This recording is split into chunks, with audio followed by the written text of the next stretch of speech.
Okay, it's part 2 of our Canada adventure. We're here at CKMP in Malaqua, British Columbia.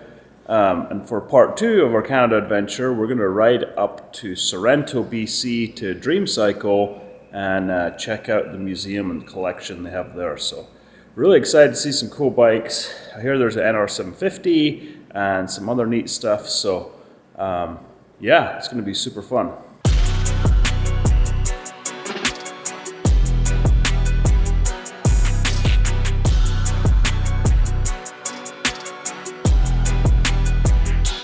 Okay, so we're here at Dream Cycle in Sorrento BC with Mark, the owner. So Mark, tell us a little bit about this collection. Okay, well, this is my collection. I've been collecting since I was a kid. By the time I graduated from high school, I owned over 100 motorcycles, buying and selling, fix them up. And yeah, I've just been collecting cars and bikes, anything with a motor. And then when I built the museum, I just stuck to motorcycles. Yeah. That's been hard. Yeah. But I like an everything. So. And then you're selling bikes through Icon? Yeah. I look after Iconic for Western Canada, right through to Winnipeg. And so I sell custom bikes to them worldwide. And yeah, that's been really good. You do rentals? Yeah, we do rentals and guided tours. Okay. Yeah. Can we rent an NR750? Not today. That's not part of the fleet. It is, but not the rental fleet. Not the rental fleet. This is the museum? Really? Yeah. It's just getting harder to find it. Wow. Where did you get this bike? Okay, so I have a few bikes on loan. I try and change 5 bikes in here every year because I always want to have new stuff for people to see each year. They Sure. won't come back. So Yep.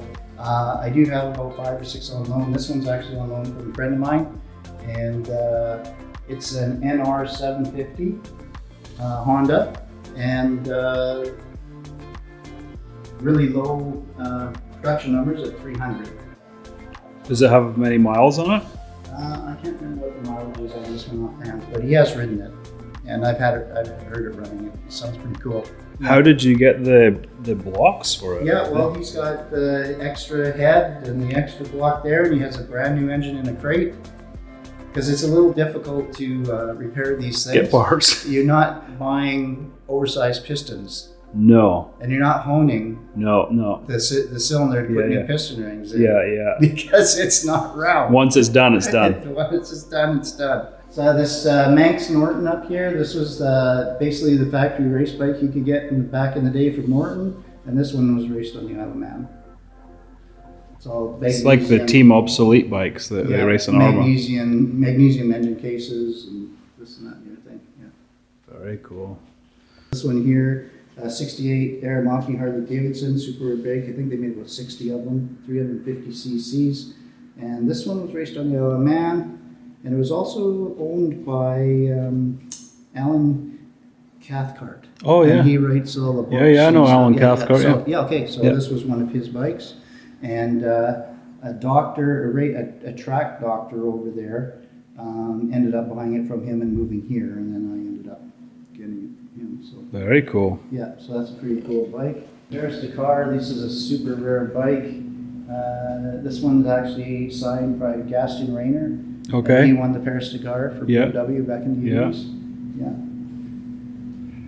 Oh, what do we have here? 1996 ZX6R. This is a 3-time Canadian Championship winning bike,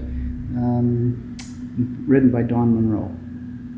That's very cool. Oh, original G6R. Yeah, that's an 86 GSXR limited edition. Yeah, Dry clutch. dry clutch, beautiful bike. And this is my shop. So this is where we work on all the bikes that are either going into the museum or going out for auction. Okay. Or whatever, yeah. So we got lots of cool stuff in here too. Do you bring on customer projects as well, or not really? A little bit, but not too much. Yeah. Yeah. Pretty particular. Yeah. And we're just so busy that we don't have time for other than bikes that are coming up for auction. That are custom bikes to get them ready for the auction. A lot of them need to have the fuel removed and new fuel put in and this and that and the other thing. ZX7. Oh, this is next on my list of bikes to purchase. Yeah, well, there you go. That one's for sale. It is? Yeah, Do you think if I bought that, I could ride it back to Idaho? This one? sure could. And it's Canadian dollars? Well, it depends. I can do whatever you want. Bitcoin, Canadian. I have a lot of memories of these bikes because my brother had a ZXR 400 in Scotland. Oh, Of okay. that same era. Yeah, that's great. Okay, let's talk about this off camera. That's good. Okay, well, this is a TZ750, but it's a hand-built custom. So it has a different frame, the engine, a lot of aftermarket parts on this thing. So it's actually probably better than a TZ750, but it's an inline 4-cylinder 2-stroke. So this is the one 750cc. Kenny Roberts famously said, they don't pay me enough to ride this Yeah, thing. yeah, I think that's right. Yeah. That's But that is so a super cool. cool bike. 3 pipes on this side and then one over on the other side over here. This motor was in a snowmobile as well.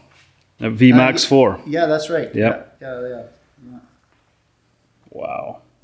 916. That's Yeah. legendary. Yeah, I had one that I rode for 10 years. Fantastic bike. Love the thing. I rode it down to California and all over back in the day. And then I sold it because I couldn't. It was too hard on my body as I got older. Too cramped. Too cramped up. Yeah. So then about 4 years later, I was like, I need another collector bike that I Yeah. can ride. And a Ducati 916 came up on it for sale. Yeah. I was like, you know what? That was the best bike ever, man. I need another one of those. That was fantastic. I bought it, Yeah. and I rode it for about 20 minutes. I was like, you know what? Now I remember why I sold the last one. So here it sits. What's that? This is where it sits now. No, I bought it. This one I've had. This one is one of the first production run ones. Okay. So this is a 1995, but it was in the first 1500 made. So. It's such a beautiful motorcycle. All right, what do we have here? Okay, well, here we have an RG500, but it's not like one you'd ride on the street. So this is a 1978, and they didn't make the street version until 1986. So on this one here, it's a square 4 2-stroke. The engine and the carburetors are all made out of magnesium. The wheels are made out of magnesium. And you can see there's 4 pipes, 2 on each side coming out. And this bike actually has 4 separate crankshafts.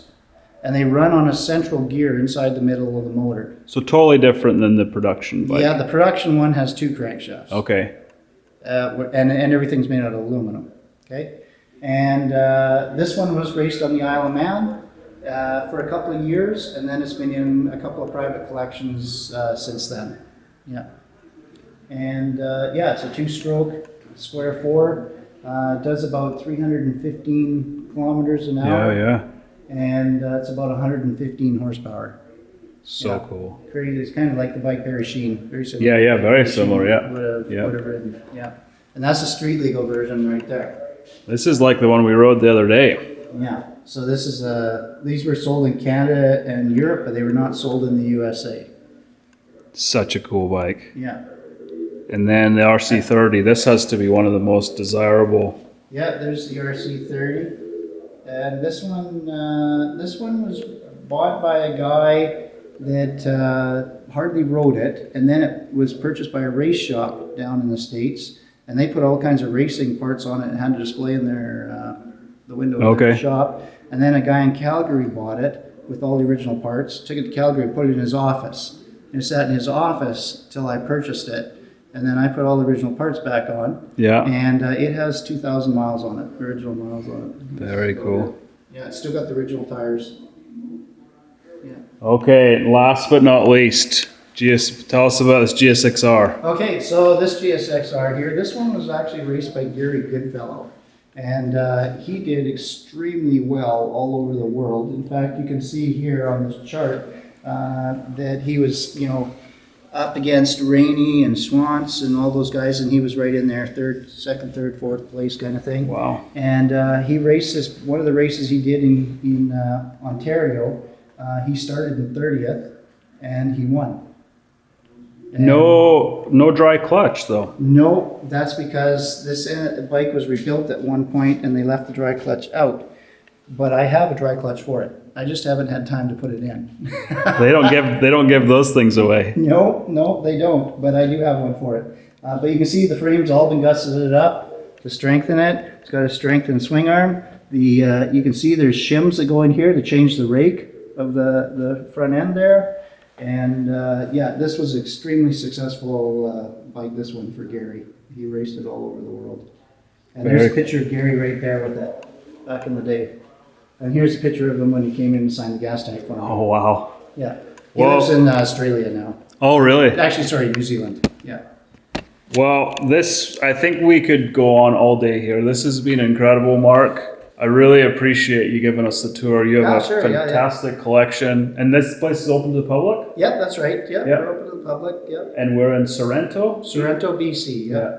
Man, Trans-Canada Highway. if you're ever in this area or want to plan a trip and rent a bike and check it out, and then the cafeteria has sausage rolls, Yeah. a Ducati sandwich. Yeah. How cool is that? This has been incredible. Thank you so much. Where can people find out more information? Just go to our website, dreamcycle.ca, and you can email me at mark@dreamcycle.ca. And we have a little bit of business to do about a ZXR 750. Awesome. Thank you so much.